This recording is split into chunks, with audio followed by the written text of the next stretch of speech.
Patreon Pledge Month. Support us at patreon.com/kindafunny. We really appreciate it. Today's gaming news stories include dates have been announced for the Duskbloods playtest, Dead Space creator Glen Schofield is retiring, and Steve Buscemi is coming to Far Cry. Well, all this and more because this is Kinda Funny Games Daily.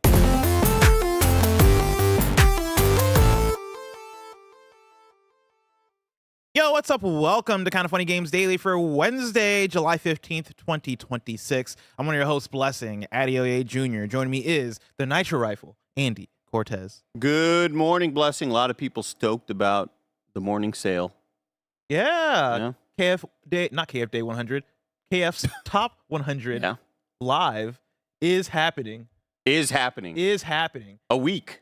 For a full week, and the tickets are already sold out. Yeah. And I read online that they sold out in literal seconds.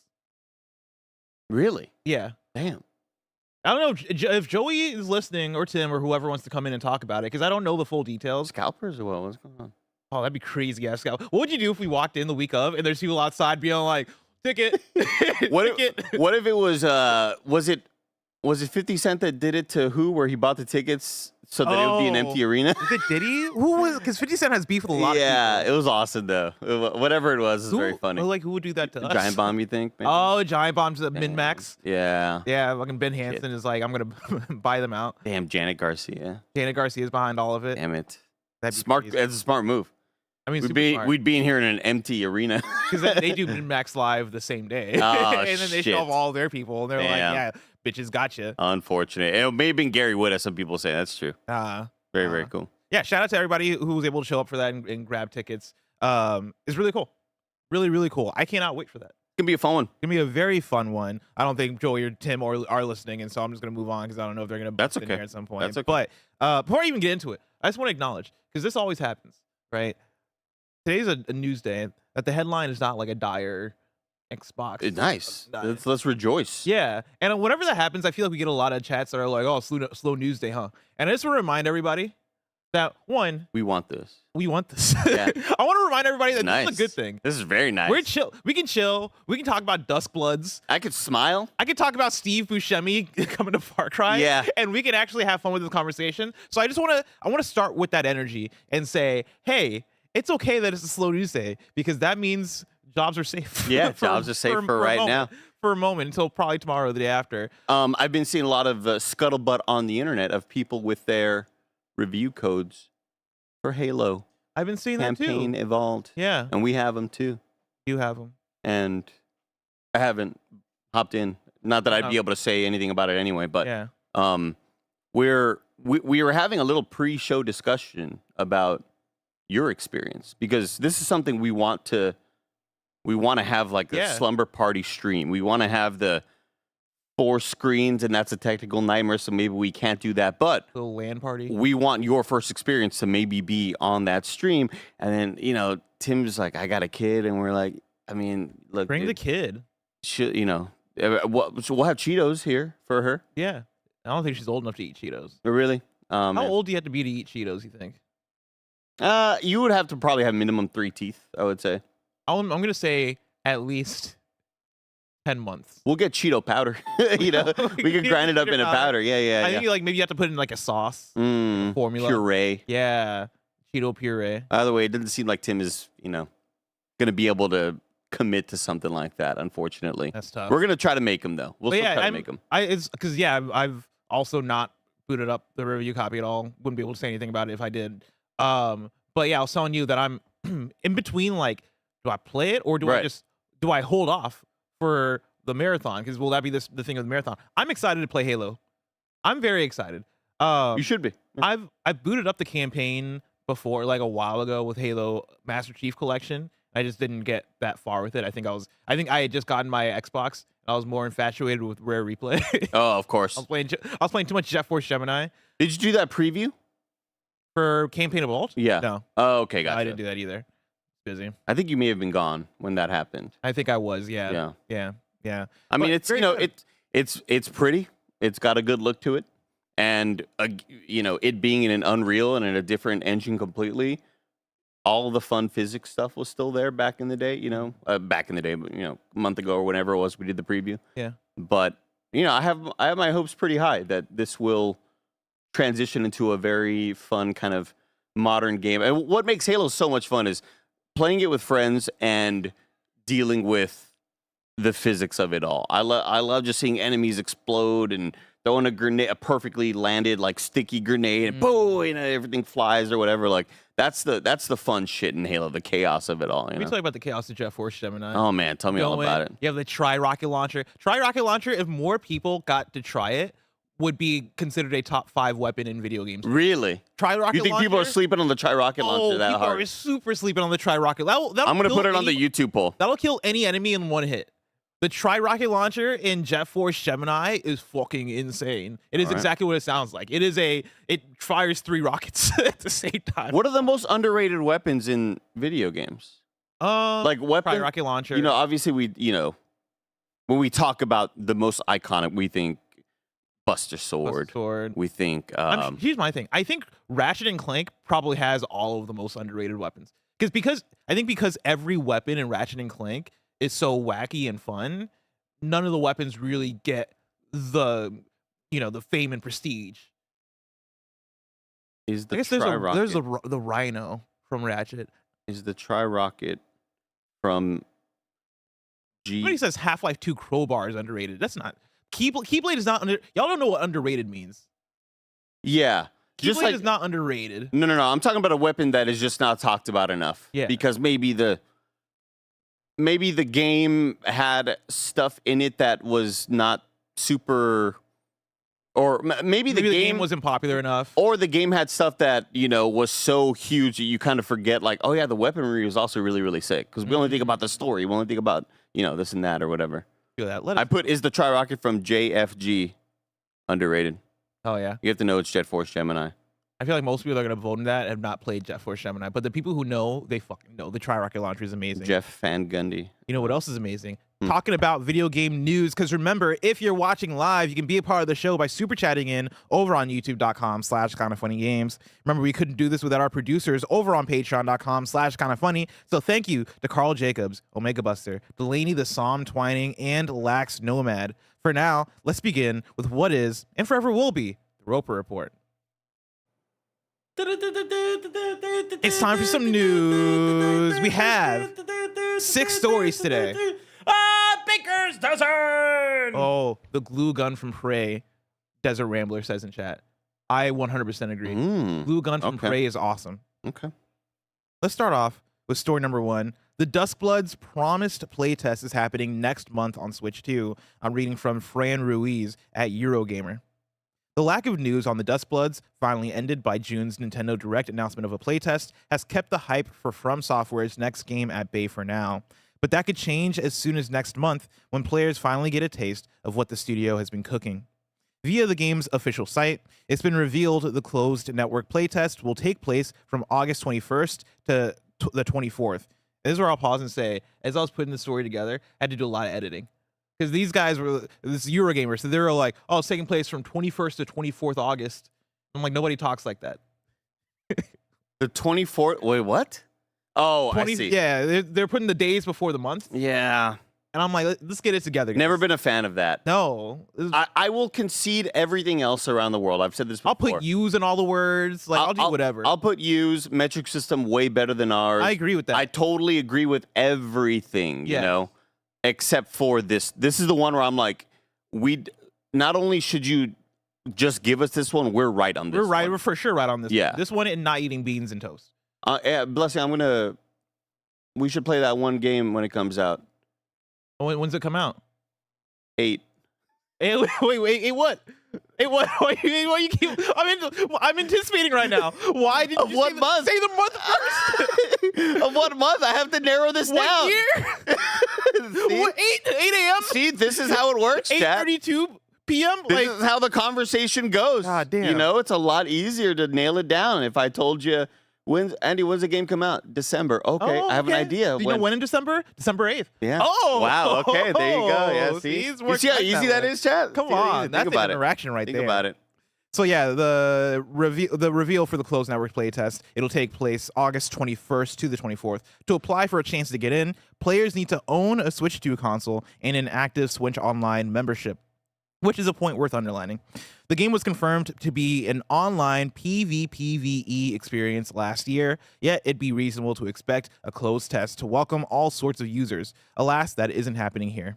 The application period will also be extremely specific, with registrations starting July 22nd, Wednesday at 7 a.m. PDT. This is where I pause and say I had to do so much editing for this one, because it was 22nd July, Wednesday at like 15 o'clock. I think it was BDT. Oh, when did shit. y'all just be saying? Shit. What is the B for? British time? Yeah, British time? probably. Yeah, I guess that would make a lot of sense. Yeah. July 22nd at 7 a.m. PDT, and ending July 28th on Tuesday at 6:59 a.m. Pacific. After that step, players will need to wait until August 7th at 6 a.m. Pacific to learn if they're in or not. For some reason, this whole process is more complex, prolonged, and time-sensitive than similar ones in the past. While it's unclear what the final game modes and player counts will be like, the Duskbloods playtest will allow up to 8 players to participate in online matches. Expect hacking and slashing, but most of what the game will offer is still shrouded in mystery. Ooh. Andy, what are 8 players? Up to 8 players will participate in online matches. We knew this before, but now that we're approaching this playtest happening, only a month away, what is Duskbloods? What is this video game? What are we doing? What's the mode? I mean, PvPvE. It's based on anything that Miyazaki has said in prior interviews. He said he was so fascinated and inspired by Tarkov, Escape from Tarkov, the human element that becomes its own variable, and this weird kind of randomized grenade you throw in there to kind of fuck up whatever the chemistry is of the game design. It seems like he's super keen on the idea of that's a very like Australian thing to say. Keen? Yeah, I'm keen on that. I'm keen on that. Keen on it. Mate. I love Australians. So how do they do dates? He's super keen on the idea of random team ups. You know, can we put aside our bullshit right now to deal with this big threat in the world, this gigantic boss, this one cool enemy that we're trying to take down, who may give us loot that, you know, and then at that point, that's where the imagination kind of goes crazy, because you go, okay, what happens when the loot is given out? Okay, so the Australians do it. I guess everybody else does it. Are we the only ones that do month, day, or like month, day, then year? Yeah, mate. So this is where I feel a lot of patriotism. Yeah. It's one of the few things that gives me a lot of patriotism. Yeah, it's the only thing I love about our country. Yeah. So my mind goes to what happens after a team up happens when you kill a boss. If you and I are randomly in a game, we see each other and we go, hey, let's put aside our differences right now, and let's take on this enemy together. Does the enemy drop loot? Who gets the loot? Do we then fight immediately? Or are we because at that point it's like, well, are we just delaying the inevitable of us fighting against each other right now to take down this enemy? And it's all of those little things, you know, when for the week or so that me and Mike and like Maddock and Kevin A. Washi, we all played that one PvE VP game where you team up, and it's a first-person shooter. I think I know. Is it Extraction? Very Western Extraction.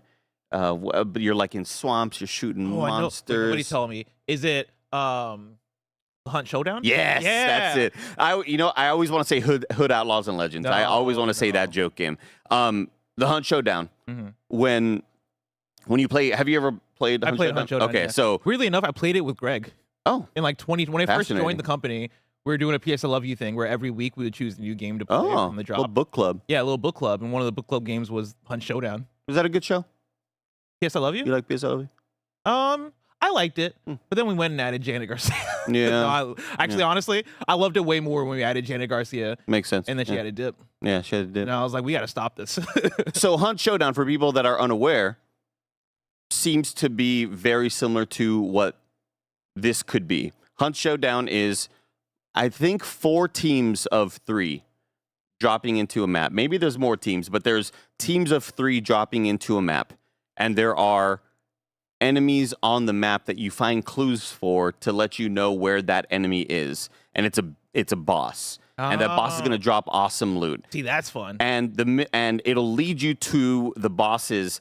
And as soon as you start taking down a boss, you as the other players on the map go, shit, someone's fighting a boss. I hear it right now. Yeah. It'll kind of, you'll hear like a roar in the distance or like some shit will happen. And you go, oh shit, they're fighting a boss right now.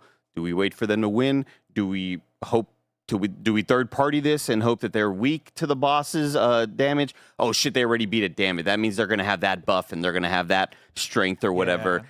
Let's not fuck with them right now. Let's go do our own thing and try to level up over here. The rhythm of it all is what's going to be interesting about it. And ultimately, it's going to be, I'll just already say it, like it'll be my least played FromSoftware game. Oh, because I don't fuck with extraction and multiplayer games like that. And you don't think this would be the thing that might turn you around on it? No, because I get so I don't know. Once a meta develops, yeah, and you have to play as that character with that thing, I just, and that's inevitable in every multiplayer game. But in multiplayer games, like, I'm more okay with it if I'm playing, I don't know, something like anything, Overwatch or whatever the hell. Like, I don't mind it there if I'm playing Deadlock or Marvel Rivals whenever I boot that up a couple times a year. But in games like this, like, I don't know, it's just like I think there's a level of commitment where you're going in and you're in this run for 30 minutes or whatever. Yeah. And like, when I look at something like Overwatch, or for me, I think of a lot of fighting games where there's always a meta in whatever fighting game I'm playing. But no matter what, in Tekken, the latest one, I'm going to choose Victor. Yeah. That's my character. And guess what? If I lose, I play again. Like, a match is a couple minutes. You know what I mean? Yeah, sure. Whereas in an extraction game, you're in there, and it's, all right, we've made this commitment. All right, we're getting third-partied or whatever, and then we die because this team had the right configuration. And we just spent all this time, and now all of it's lost, and we go again. I'll also never be able to get past the mental roadblock of, this is still not what I want you to be making. Oh, and okay. That's a very selfish point of view to have. Yeah. Creator's going to do what creator wants to do. Obviously, you've made amazing experiences for us over the past decade and a half or whatever. But for me, I go, oh man, this isn't just something. And I think another thing that discourages me is I go, you don't just make games every 6 months. I can't just wait another 6 months for the next thing. Yeah. Or another, like, a lot of time was put into this, meaning a lot of time I'll have to wait probably longer for the next thing to happen. And who knows? They have a lot of development teams. We know that. We know other projects are being developed. Because they put out games at a rapid pace. I was looking into this the other day because I'm always looking into everything for a Game Showdown. And I was looking at their release slate for the last few years, and it's like, FromSoftware essentially has a game every year. Yeah. If not a full game, a DLC expansion. We bring in Shadow of the Erdtree. And so, like, even though you're gonna get this theoretically this year, even though I'll believe it when I see it, the flashlight, Kevin? What's he doing in there? What are you doing back there? Testing a little flashlight, I guess. I was just testing a little flashlight. I didn't think you'd see it. I just look, Kevin's room is dark, and you see a fucking flashlight on the wall. He's so easily distracted. There's just a slight light. It wasn't even the wall. No, I saw it on the wall. I saw it on the wall. I saw it on the wall from my angle. Yeah. For real? Yeah. Like that's not what I did. I did that. Which is not a wall that's like towards the window. Like that, I would have been like, all right, yeah. I could understand that. That's crazy. You guys are ridiculous. So Mike and his wind pants are in here. Hey, homies. So I'm listening to you guys talk about this, and I love your insights and your thoughts. And I'm a little surprised. Andy Cortez, you love hitting the perfect parry. When we play Elden Ring and someone invades us, you love the thrill of going one-on-one, stepping into the battle, and smashing them with that perfect parry and putting it in their face or hitting them with the backstab, right? And I know this isn't your dream game, But man, I think there's a lot of excitement for me around this when I think of a PvEVP situation, especially in Dark Souls that has had the PvP system for a long time now, right? And the invades or something, there's always been the Dark Souls arenas that people create and everybody comes to and like surrounds each other with their fashion souls and then they battle one-on-one. But the idea of like new builds every run that you do with different weapons and what you're going to allocate your runes to possibly, but like what your build is, and then finding out what other people are using, going chasing that idea the next round, stepping into a battle one-on-one and hitting that perfect parry while also having the thrill of maybe somebody coming in and third-partying you or maybe an NPC getting involved. Like this all seems like a really fun mix of an idea that I'm excited to see.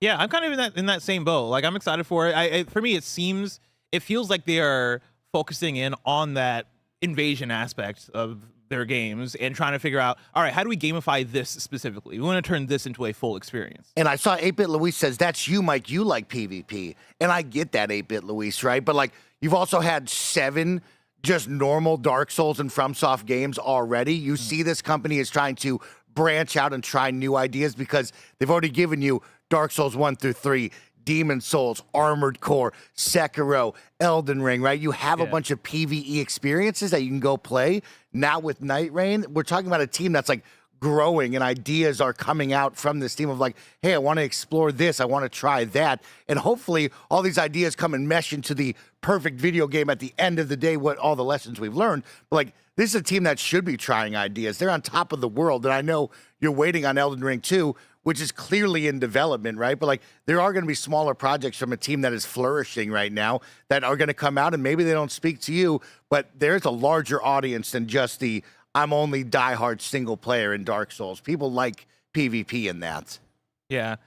Yeah, I guess for me, it still comes down to the fact that I'll play this for 20 hours and still wish it was something else. Yeah, just like you're speaking from the A&D just place. like I did with Marathon. Yeah. Like, I enjoyed my time with Marathon, and despite putting, 25, almost 30 hours in a Marathon, still thought for most of the time, man, if this was another Destiny, if this was something else, it's fun to get invaded when I'm playing multiplayer, but because it is a surprising element, like it is a random thing that happens. But if the core gameplay is just that, on a hardware that we hope runs it at 60. That's my one of my things with it. Yeah. That I'm so curious to see with this playtest is how's it gonna run? How's it gonna function? Even when we're talking about the way that you sign up for the playtest, it feels very like we're in that in-between space of Nintendo and how when it comes to Nintendo Online, for me, it's not always the smoothest thing, even though they've gotten better over the years. But same thing with FromSoft, where I'm like, FromSoft Online also for me isn't the smoothest thing. They've also gotten better over the years. Yeah. But like, these are both weird companies when you're talking about making something that's specifically meant to be multiplayer and experienced online. And so I have so many questions as far as how easy and how smooth is that experience going to be. And I would be a lot less hesitant about this if I knew confirmed in the next 1.5 to 2 years, hey, we're doing this multiplayer experience, Duskbloods. It's an experiment for us. Yeah. We know it's different, but just so you know, we have that next big thing in development. I'd feel a lot less hesitant about this experience, but I know that this is a project led by Miyazaki. Mm-hmm. This is like one of his babies. And I'm like, I'm all for creators doing and wanting to do and making things they want to make. But my feeling also goes back to when we saw the God of War Laufey presentation and during that showcase, and some of the sentiment being, they're just doing this again. Mm-hmm. And I see that and I go, okay, yeah, but nobody does it like them. Sure. We are getting that experience again because only they can do that, because only Sony Santa Monica is doing that single camera shot with cool characters and awesome combat. And I would have really been bummed out if we didn't get that, because I'd go, damn, we have. Who knows when we'll get another one of those? From Software game experiences are like, everybody tries to do it. Yeah. And few get close, if ever, right? And so it's like, you know, that's my only hesitancy. I feel and I don't. Yeah, it all just comes down to genre. It's, you know, when we talk about somebody going, yeah, but it's a multiplayer game, I just don't fuck with that. It's like, yeah, that totally makes sense. I totally understand that, just from like the personal taste thing. In a weird way, I'm more looking forward to this than I was looking forward to Elden Ring Night Rain. And I think that's because I lean more towards the PvP stuff. Like once you add that second P, yeah, that's where I'm like, oh, let's go. I love facing off against other players. Like I love that kind of competitive experience. And Elden Ring Night Rain for me was such a weird thing that ended up working out at the end when you get your hands on it and like kind of learn and understand how this game works. It makes sense, but I like them being experimentative because then you do get Elden Ring Night Rains, and hopefully Duskbloods is another one of those. And I have no doubts that we're gonna get a single player FromSoft game in the next 2 years. And even when we're talking about the Miyazaki of it, there are other directors in there that, you know, Miyazaki is the guy, but like, you know, Armored Core, that was I don't believe that was Miyazaki. No. Was Sekiro Miyazaki? No. So like you have people there that can make really, really excellent games, and I have no doubts as well that like they're probably working on the next Elden Ring 2 or whatever they're gonna call the next like mainline, the big staple huge RPG, yeah. action RPG. They're working on it, and I'm sure Miyazaki's name is on it as well. So yeah, hope so. Otherwise, you know, still a game that I'm excited to try out, and a game that I probably won't play a whole lot of just because of what it is. And yeah, we shall see more about the Duskbloods next month during the playtest. For now, let's move on to story number 2. Dead Space creator Glen Schofield is retiring after 35 years. This is Jordan Middler at Video Games Chronicle. Glen Schofield, the creator of Dead Space and the Callisto Protocol, has announced his retirement from the day-to-day work of developing video games. In a video posted to LinkedIn, Schofield thanked his family and friends, as well as his fans. Quote, "You supported me. You invited my team's games into your homes. You told me when I was good, and you told me when I wasn't so good, but you made me better," he said. Schofield's career began in 1991, where he got his start on licensed games such as Barbie Game Girl, before a stint at THQ. He'd go on to work on licensed games for much of the 1990s and the early 2000s, including such movie tie-ins as The Lord of the Rings: Return of the King for EA. Schofield came to prominence for most players with Dead Space and his work on the Call of Duty series. Quote, "I had a front row seat to one of the greatest creative explosions in history," Schofield said in his retirement video. "To EA, thank you for letting me make Dead Space. Activision, you gave me the keys to the 3 Call of Duty games, and I really appreciate your trust." He added, "This is an amazing industry with so many talented people, and I know times are tough right now, but the future is really, really bright. I wish you all, the next generation of game makers, the best of luck." End quote. When this story came out yesterday, I actually clicked over to the LinkedIn video that he posted. It was him out. I don't know where he's at, but he's outdoors with mountains behind him. And it very much felt like he had entered a different plane. Like Thanos sitting down. It felt like Thanos sitting down and being like, I did my job and now I'm going to become a farmer. Yeah. Kind of thing. Because it's Glenn speaking to the camera for 5 minutes and I'm playing a video game and I'm like, I'll put this on in the background. I listened to the full thing and it was very sweet. Shout out Glen Schofield. Of course, shout out to Dead Space and his work that he's done before. Obviously, people love Call of Duty. People love the stuff. And I know not as many people love Callisto Protocol. I like Callisto Protocol. But also, look at this background. God damn. Where are you? Like it half looks like a green screen, but like the lighting is obviously like it looks so pretty out there. Yeah. What a lighting setup. I'm saying. Is this real? That's what I want to know. Nothing's moving at all. Like I know it's real, but like look at the plants behind him. There's no there's wind. a bunch of weeds and there's no movement. Maybe he's in the volume. Like he filmed That's what I'm saying. Like it doesn't feel like Earth. It feels like he transitioned into another plane. I recorded this video from there. I mean, the lighting is matching up though. It's very, very. Whatever quality camera he's got too is great. No, it's real. Yeah, you can see the grass moving in the background. Yeah, you can see it a little bit. It's just not a windy day. Shout out Glen Schofield. People are saying it's clearly a filter, but like the lighting matches up though. Like This is I mean, crazy. he's a game dev, so he has the power. Yeah, you're right. You are right. This is all just Unreal Engine 5 behind him. He knew to make the grass move just a little bit. I mean, yeah, that's a pretty legendary career, you know, creating some of some really big classic games that almost kind of became genres. Like when we look at other games similar to Dead Space, we call them like, oh yeah, it's very Dead Space like, you know. Yeah, I think that's, you know, our salute to you, because you obviously put out some legendary products, and yeah, it's kind of a bummer that Callisto Protocol didn't work out though.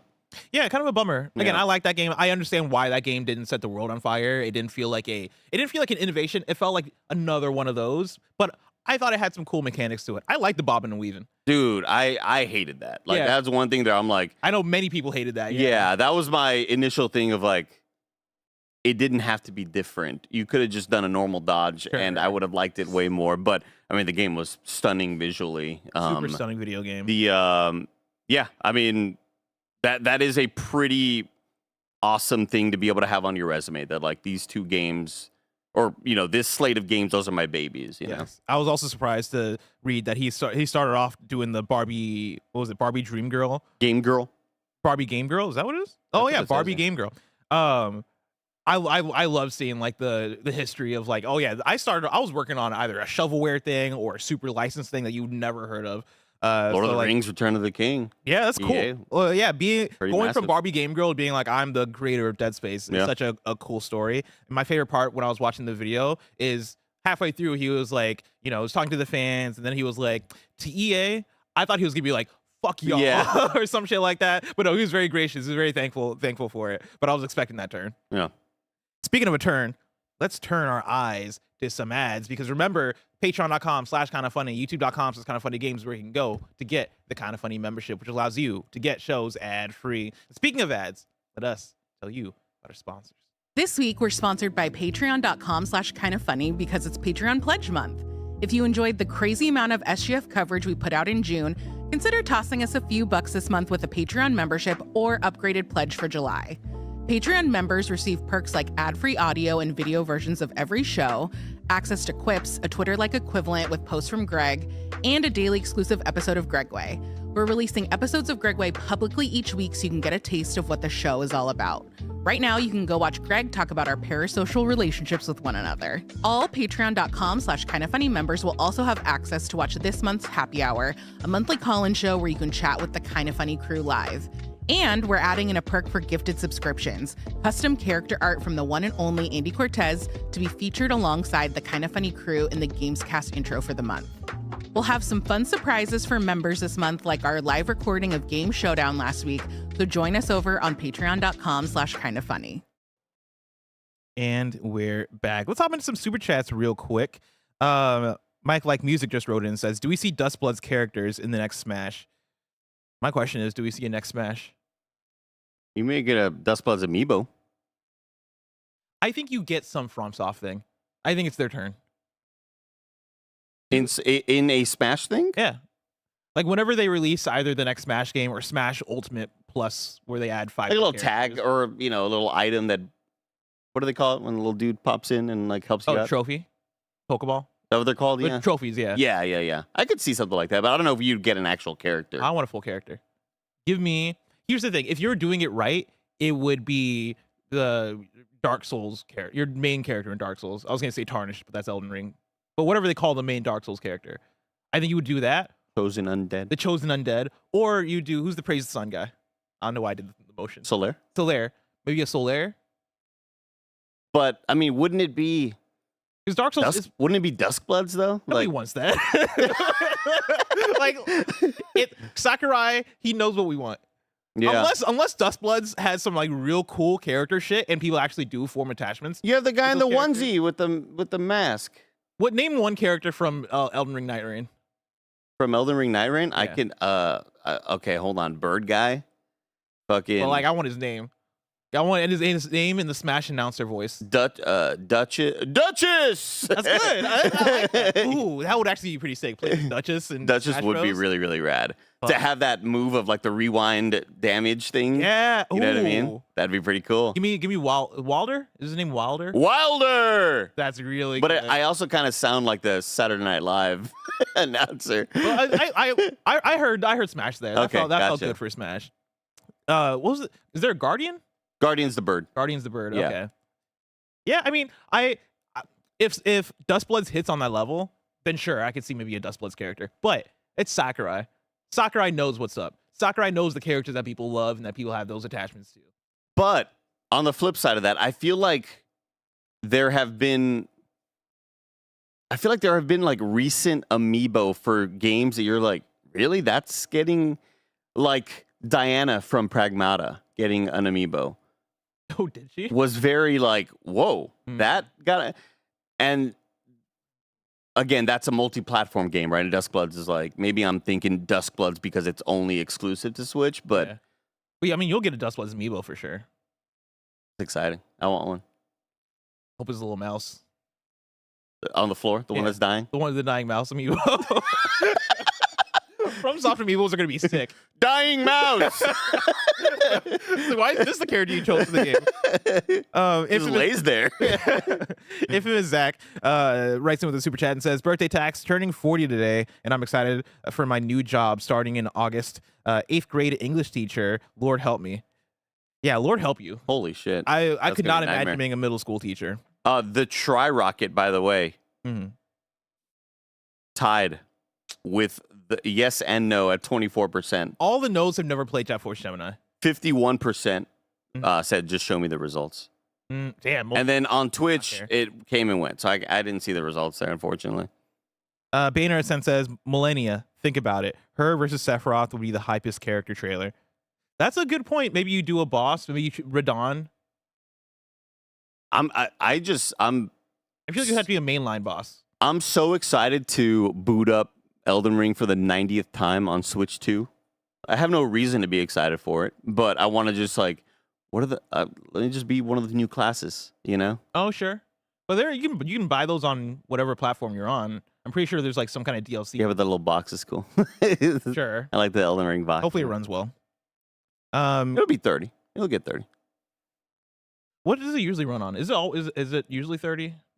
Does that run at 60 on modern consoles? It tries to get to 60. Yeah. That's what I'm- Modern consoles, it is 60, but yeah, I'm pretty sure they have quality or performance. But sure. 60 is gonna, you'll drop every now and then in certain spots.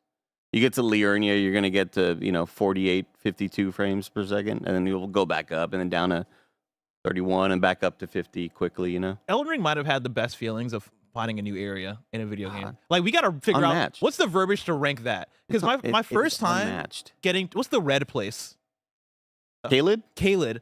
Oh my first time walking into Caelid and being like, this place is fucked. I've Yeah. taken 2 steps into this place and I can already tell. You call your mom, you're like, get me out of here. Yeah, I'm like, I don't want to be here. Pick me up. I don't know what level I'm supposed to be, but whatever it is, I'm not there. Yeah. Get me out of The here. big dogs, the big birds. Oh my god. Awful. This is a group of essentially zombies just walking on the sidewalk. And Yeah. you're like, what are you? You're in the wrong neighborhood.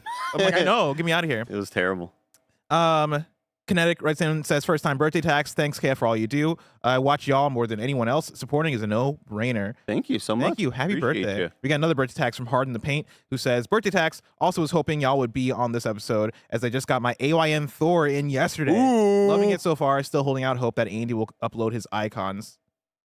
His icons for, and then he gives eye emojis.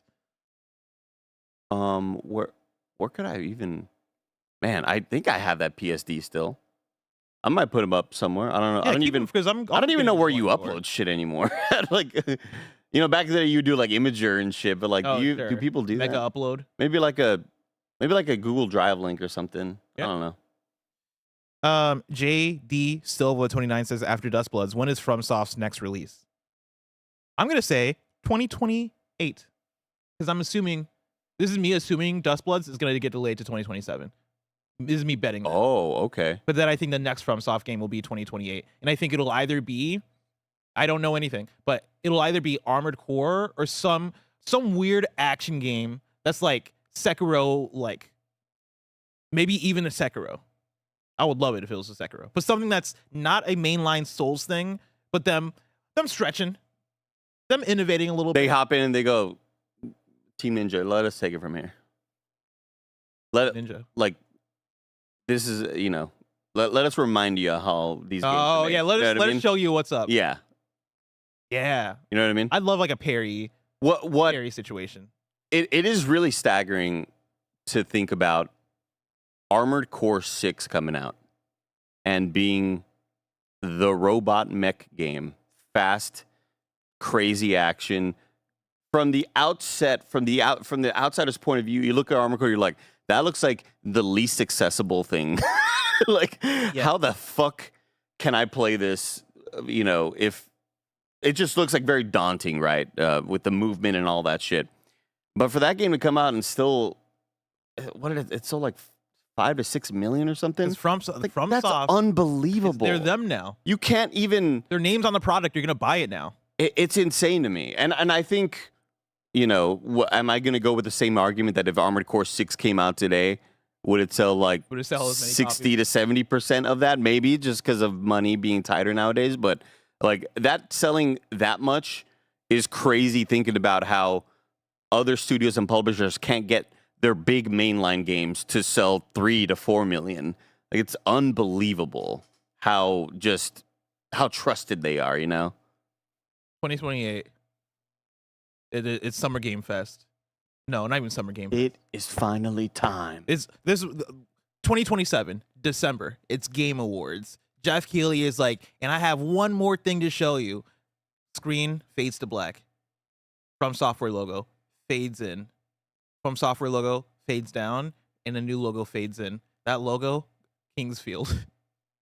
Okay. This is a Kingsfield. Hey, and everybody's like, what the fuck is Kingsfield? I could see that. I think people are more aware of, obviously, the Kingsfield lineage with FromSoftware, but I think FromSoftware is maybe one of the only studios / like, you know, being owned by Katakawa, and we saw all the reports of Katakawa being like, hey, come on, make more shit, you know, and then being like, dude, we do things, you know, trust us, we put the thing out, it's gonna sell. They're like one of the only newer companies that I think can just do a new IP instead of Elden Ring 2, instead of Dark Souls 100%. 4. I mean, they proved that with Elden Ring. Yeah. Where it's like you had Dark Souls, like you have IP, and they're like, we're gonna make an open world, essentially an open world Dark Souls, but it's not gonna be Dark Souls. But with that thing, with that thing being in development for as long as it was, I mean, that thing got announced in 2018 or 2019. Which one? Elden Ring. Like, we were at the old studio when it first saw the first. When we saw the first trailer. You're like, it had been announced for a while, and it had been in development for, you know, probably a couple years prior to that. But I think like 2026 is just such a different time where all of these studios are going, stick to the IP, stick to the rivers and lakes you're used to. Movies, no, we're bringing back Chris Evans. We are bringing back Robert Downey Jr. You got to stick with the shit that we know, because that's what's going to sell. Because you take any risks, and that's just like, we just can't take risks anymore. FromSoftware is still one of those that can take a risk. Oh, for sure. And can come out with a new game called, I expect them to take, like, they've only been taking Magic Time. Yeah, like the fact that we got, I guess I was going to say Night Rain, but Night Rain's kind of a risk, you know, like it has the Elden Ring name to it, but it being a multiplayer version of that. Duskbloods, the new IP, and a multiplayer IP. Like, what the fuck is up with that? And then, yeah, like, I expect whatever their next new big RP. The beautiful thing about FromSoftware is that I don't automatically expect Elden Ring 2. I think they can make whatever they want at whatever scope they want. It's just so crazy that it's a Switch 2 exclusive. Yeah. I can't, like, that is still so shocking to me that there are legions of FromSoftware fans going, man, am I going to have to buy a Switch 2 for this shit? And they would if it wasn't a PvPvE. I'm telling you that right now. Like, can Nintendo throw that bag? I'm sure they could. Would Nintendo throw that bag is the question, actually. Oh, that's crazy. Yeah. Would they throw that? Because I'm sure for FromSoft, they're like, oh, you want a single-player game from us? You want a single-player action RPG from us? Give us Mario. You start naming things. Yeah. Like, we want custody of Luigi. Yeah. I want I want He's ours. he's ours. I want Midna from Zelda. I want you start naming things that you know Nintendo just can't afford. FromSoftware says we're making the next Zelda. We're making the next Zelda game. Oh my god, man. I just want that experience again of just booting up a new FromSoftware game. I mean, you got to playtest next month. Here's what I'm telling you. Mm-hmm.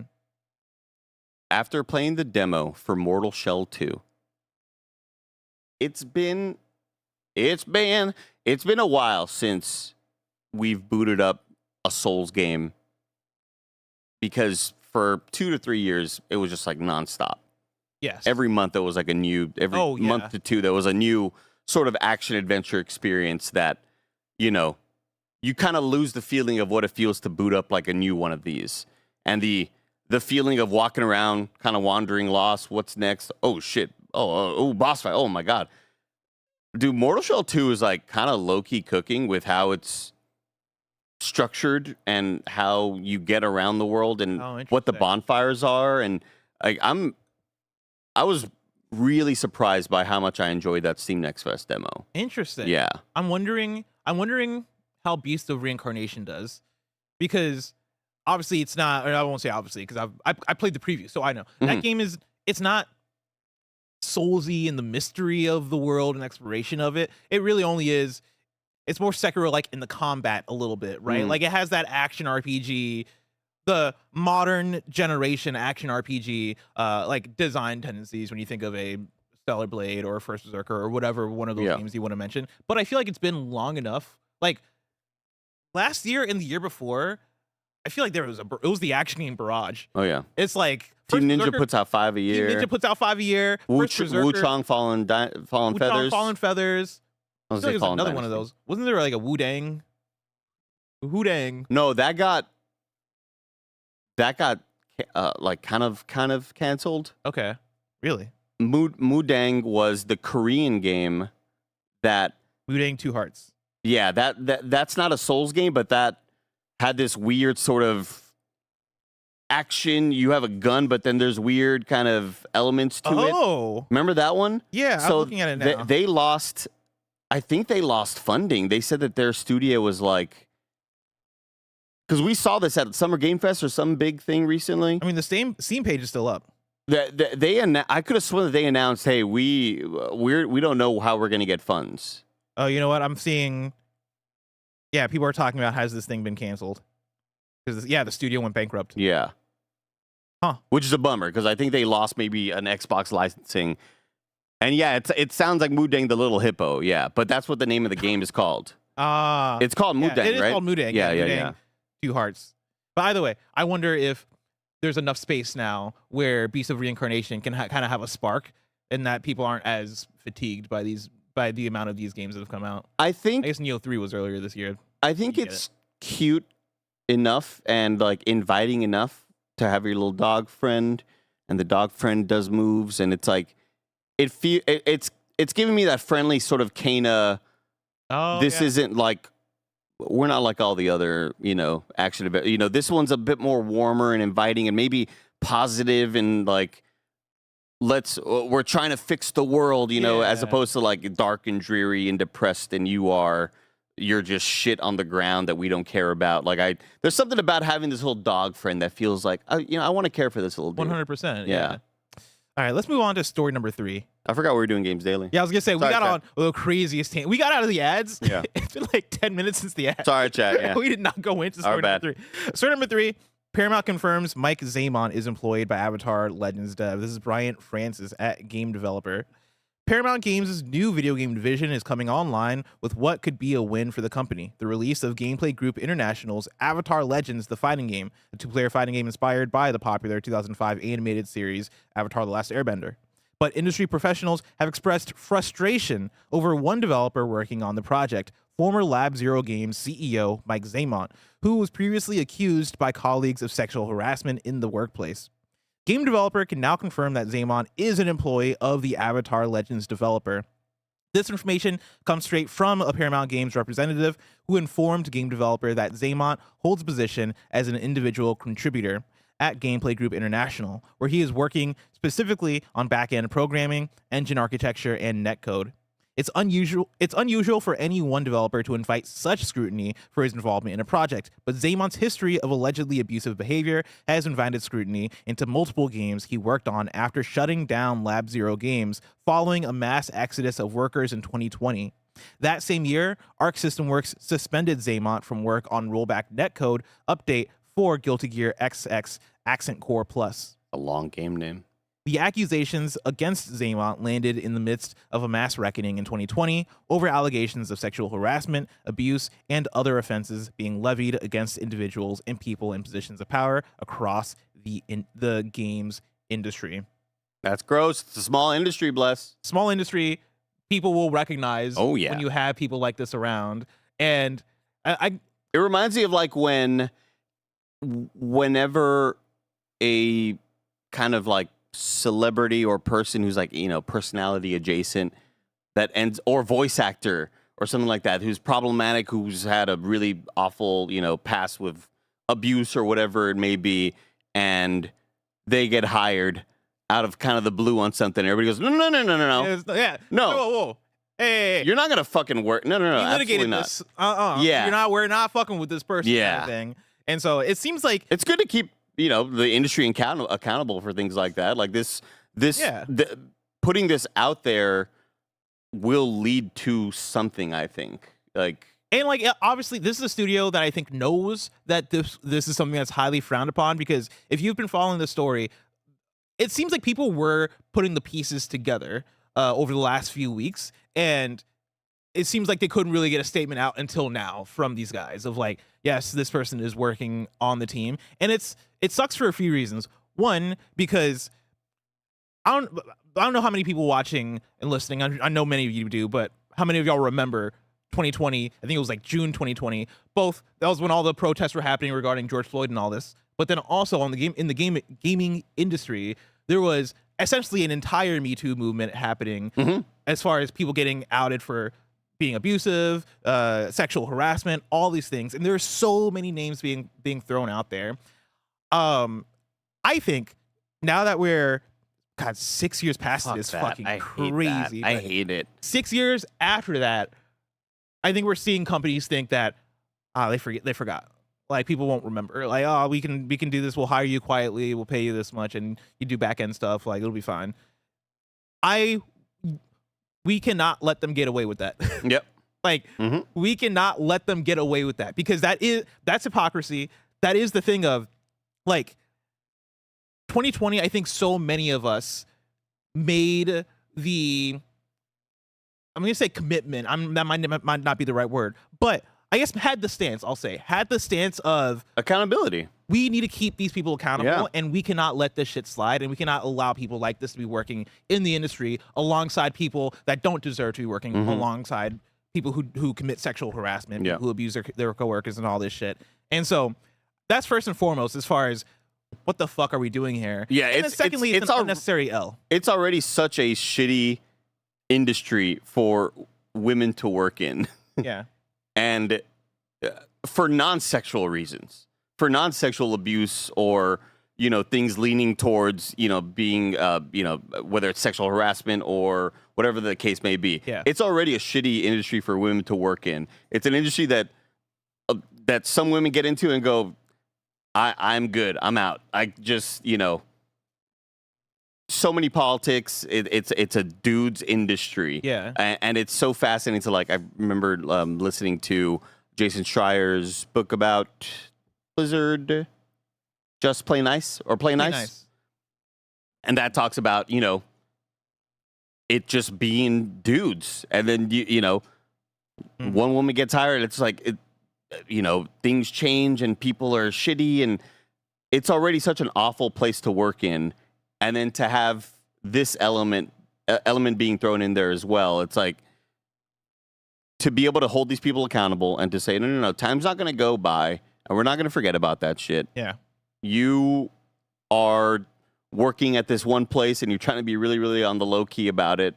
But no, like, it's a small industry. People remember. People know who you are. People talk to each other. And yeah, we're not going to allow that anymore. And for a studio gameplay group here, Gameplay Group International, that's working under Paramount, they've been on such a streak of W's that it sucks to see they take an L like this. There was a tweet or a Blue Sky post I saw the other day. I forget who posted it. It was somebody I know, so I'm sorry that I can't remember which one of you it was. But somebody mentioned like, yo, if you follow the fighting games community, you know this name. Like most of us listening to the show, most of you listening to the show might not recognize the name. See, I didn't know that. Okay. Yeah, but like if you follow the fighting game community, there's a high likelihood that you know this name. And the way this person compared it was like, yo, this is like if a big AAA company hired Bobby Kotick to sit on their chair, right? Like this is the name that you know is like, hey, no, we don't fuck with this person. There are Twitter threads about you, probably. You look up their name on Blue Sky right now, and it's like, oh, people are fucking mad about that. Gotcha. So, yeah, stay safe out there. Story number 4. Steve Buscemi is coming to the Far Cry TV show. This comes directly from @FarCryGame on Twitter. Welcome, Steve Buscemi, to the world of FX's Far Cry. Hope you're ready to get thrown into the deep end, lose your mind, and make a few catastrophically bad decisions along the way. I keep forgetting that this is happening, but every single time that I'm reminded that it's happening, I get a little bit more excited about it because I think this is going to be a really good show. I think it's an awesome win because Steve Buscemi is just always going to bring quality. Yeah. And he brings a level of like notoriety. He's a name. He's somebody that people recognize who has been in amazing things. And that's insanely exciting for another TV show that you're hoping kind of gets going and gets more eyes on. Oh, that's from a video game. Hopefully that, boosts numbers there, And a few things to particularly call out about this show is it is being worked on by Rob Mack, formerly known as Rob McElhenney. Rob Mack has worked with Ubisoft in the past on a show called Mythic Quest for Apple TV. Mythic Quest on Apple TV, phenomenal show. Fantastic show. A show that I recommend anybody who watches or listens to Kind of Funny Games daily. You should watch Mythic Quest because me and Tim have talked about this. It's as if the people who write Mythic Quest watch KFGD. It is so funny and accurate to the video games industry and like the inside jokes and bits that they have in the show. It all feels like really good commentary on the actual games industry. It doesn't feel like whenever there's video game adjacent stuff in a movie and you're like, oh, that person's clearly never worked or known anybody who works in the industry. It just always feels like from the outside, it feels like more inside baseball-ish, I guess. Yeah, like it feels a bit more like, oh, damn, y'all made that joke? That's crazy. Yeah. Like, who taught you that? Yeah. Who told you that? Yeah. Season 3 gets kind of weird, but like overall, Mythic Quest I think is a really great show. But yeah, Rob Mack worked on that as well. And the fact that you had such talent and such a vision behind that, and you're seeing some of that same talent transferred here when you're talking about that Ubisoft Rob Mack collaboration, it being on FX as well. I love an FX show. And then also Noah Hawley, dude. What was that? Noah Hawley, who worked on Fargo for 10 years on FX. And Fargo is I didn't watch the last season, but Fargo is fucking phenomenal TV. And I think it kind of, like, I remember Fargo losing to True Detective. Or no. It was a weird sort of thing during the Emmys that year because True Detective was nominated, and so was Fargo. But like, they are both standalone series, right? Like each season is its own sort of standalone story. It's not a long running series that kind of continues or whatever. And it was one of those where it's like they should have been going up against each other, because they were both standalone series, like, each season is its own thing. But for some reason, they didn't do that.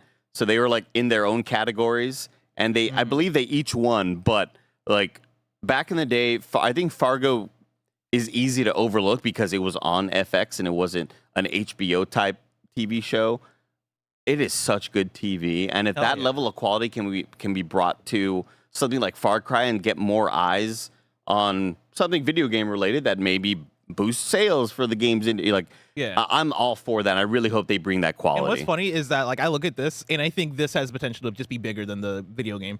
Like I'm not even thinking about it. Awesome. I don't think about it in the context of it boosting sales for the Far Cry game. I think about it as far as like, yo, this Far Cry TV show they might have a hit on their hands if they do everything right here. It's also, I believe, an anthology as well, and so like every season I think is going to be a different story. So we'll see what they can do with that, but I'm excited for this. That's probably what I meant by, instead of standalone, anthology is probably the word I was looking for. Let's close out with story number 5. Story number 5 is going to be required reading for you. The name of the article is "The Entire Thing is Going to Fall Apart: Inside the Latest Round of Mass Layoffs at Xbox." This is an article written by Kerr Game Developer. I don't have the full thing because it's a very long piece, but obviously it's going into more of the stories and details of people who were laid off and what they had to say about what's going on here at Microsoft. I'll read a little excerpt from it here towards the middle of the article. One person claimed Microsoft essentially tried to shove off as much responsibility as possible for managing the situation onto the unions. According to the multiple sources, that's despite the company failing to inform union members and organizers that cuts were imminent when concerns were raised shortly after Bloomberg published a report in June correctly claiming that another debilitating restructure was in the offing. Quote, many of us did not know what was happening for weeks, said one person. Higher-ups didn't know or did not say. It was left to all of us to speculate and spiral and worry. A source who spent years at Elder Scrolls Online developer ZeniMax Online Studios described Microsoft's overall handling of the layoffs as, quote, insane. Quote, does Microsoft care? Absolutely not. And they seem to actually put some level of effort and care into making it as painful as possible. And added one source impacted by the cuts at id Software. They continued, quote, Microsoft obviously abandoned everyone from the union they laid off, but they've even abandoned the people that weren't in the union, end quote. One Bethesda worker accepted that Sharma actively tried to rationalize the cuts, but said she largely failed in that regard. Because of how Microsoft is implementing the layoffs, eliminating 1,600 roles immediately while pledging to cull another 1,600 workers before the end of the fiscal year, they also questioned how anybody at the company can possibly move forward. Quote, I don't know how anyone remaining at Xbox Studios can feel safe knowing another 1,600 cuts are coming. And even then, what happens after June 2027? Will we get layoffs in July for the third year in a row? End quote. They pondered. It is, based on recent history, a remarkably fair question. That's where I'm going to cut off the read. But Kevin, is this a link that they can find in the description?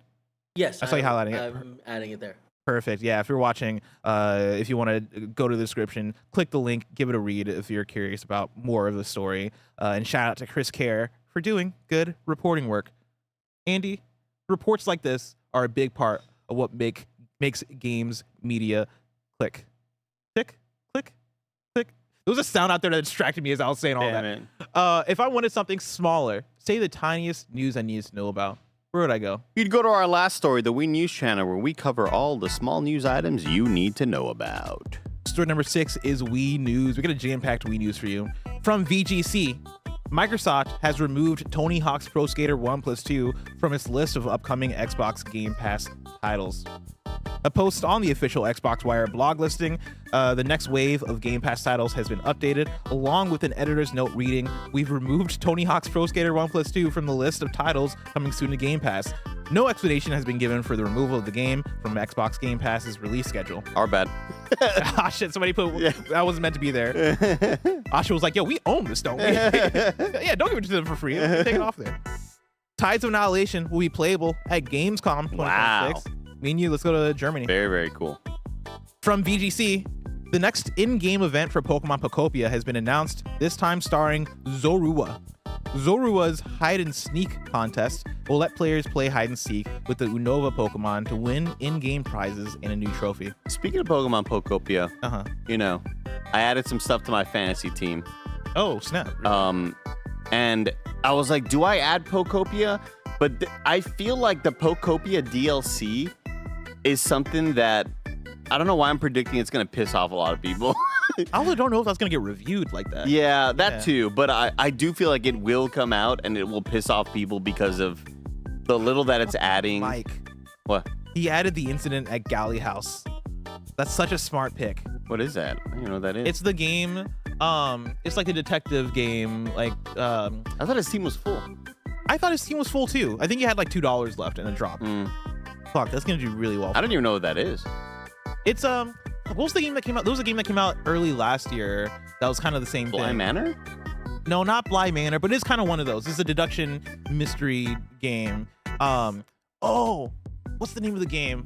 I'll look it up later, but I see that you've added Grave Seasons and Mortal Shell 2. We'll see, chat. Laser Eyes?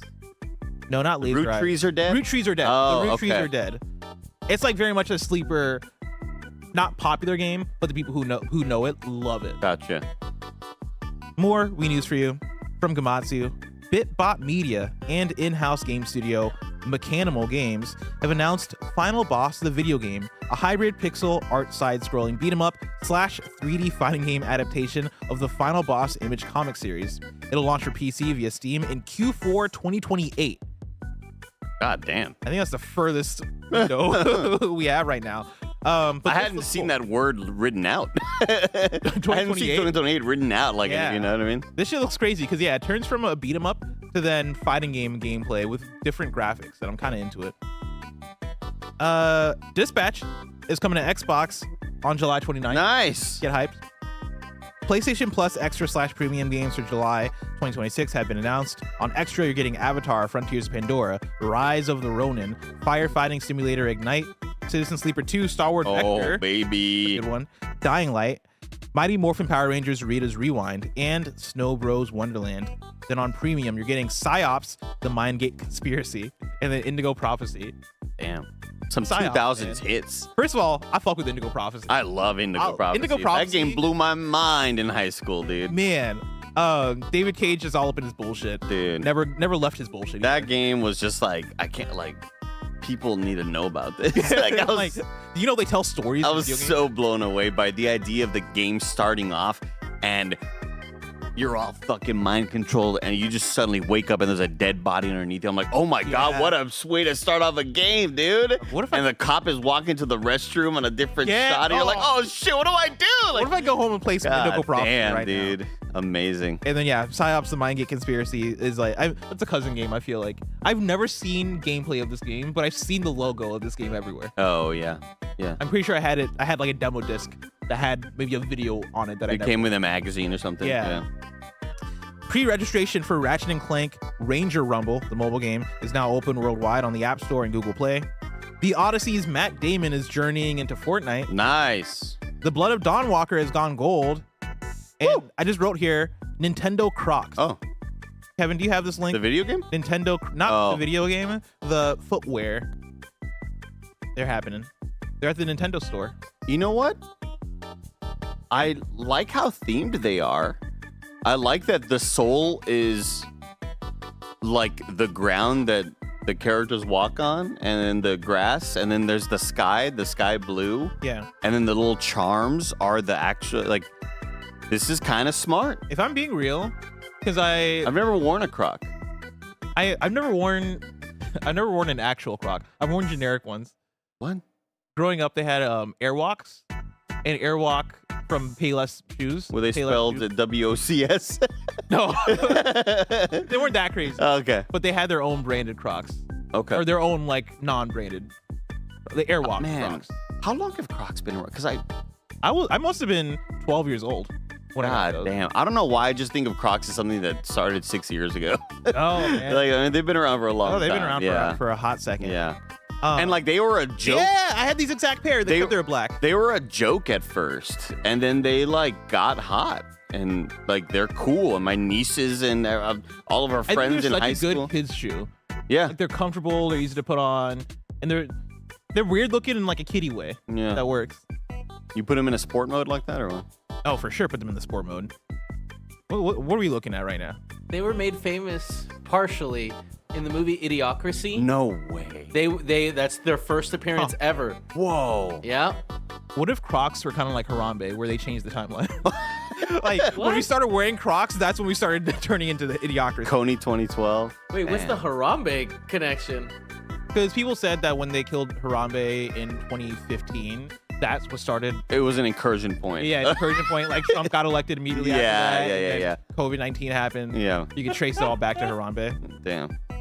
And that is it for Wii News.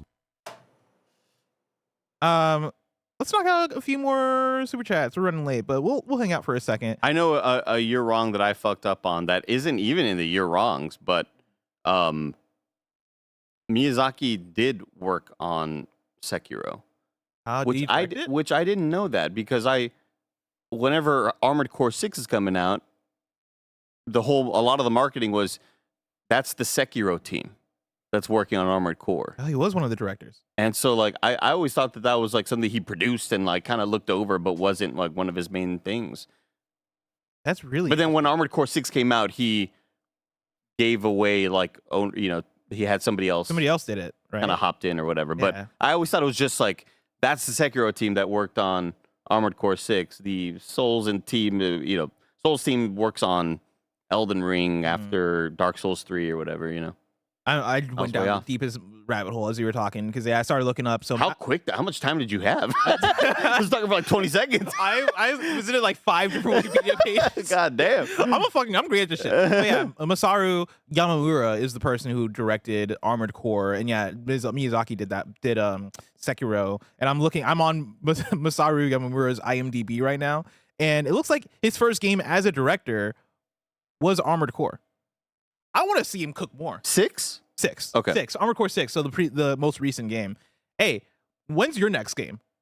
I'll play your next game. Just announce it. We're 1,000% getting another Armored Core. I hope so. Like it's sold too well to ignore it. But then I say the same thing. What's selling well for FromSoft? You know what I mean? I say that, and then I go, where the fuck is Sekiro 2? Where's Sekiro 2? Like where or something of that lineage, Man, I would love that. This is the FromSoft episode. I mean, that's what happens when you put me and you on there. Dude, That's Aethrum, the for real, thing. dude, like, fires a fucking Rubicon. Like, god damn, game. what a game. You gonna play Ace Combat? I want to, yeah. I think that'll scratch that itch a little bit for Armored Core. I like the anime aspect of it all. Yeah. Let's see. Gerardo is cool. Says, "What's poppin', y'all? Happy Hump Day. I'll be there Thursday for Top 100. Want any Mexican snacks? Coming from San Diego." No, I'm good. Okay. I kind of get all tamarindo and stuff on my own back home. I'm gonna rapid fire some of these. Not Calvin Ferez says, "Barely snagged a Tuesday ticket, but see y'all there." Hell yeah. The Portland Kevin says, "Turok 2 Scorpion missile launcher, 3-shot burst." Talking about an underrated weapon Okay. there. Okay. Hater John says, "Blessed with your recent volleyball triumph, I can't recommend Haikyuu enough. It's a volleyball anime with great characters and moments that'll make you jump out of your seat like your team won a chip." I started Haikyuu. I need to get back to it, but I put it on for a night, watched like 3 or 4 episodes, thought it was cool. Cool. Cute. I was gonna say cute, and then I was like, cool's a better word.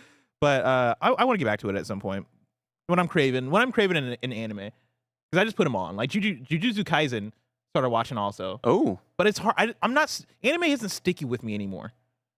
I don't know if I just got older or what happened, but is it because you'd rather be playing games? No, because live action stuff doesn't have that problem. Okay. Like I forget what I just watched, but like I'll put on something that's live action, and like I'll be fully locked in. Anime for some reason just isn't. What about animated stuff? Like Invincible? Invincible keeps me in. Okay. Invincible definitely keeps me in. But like what was it called?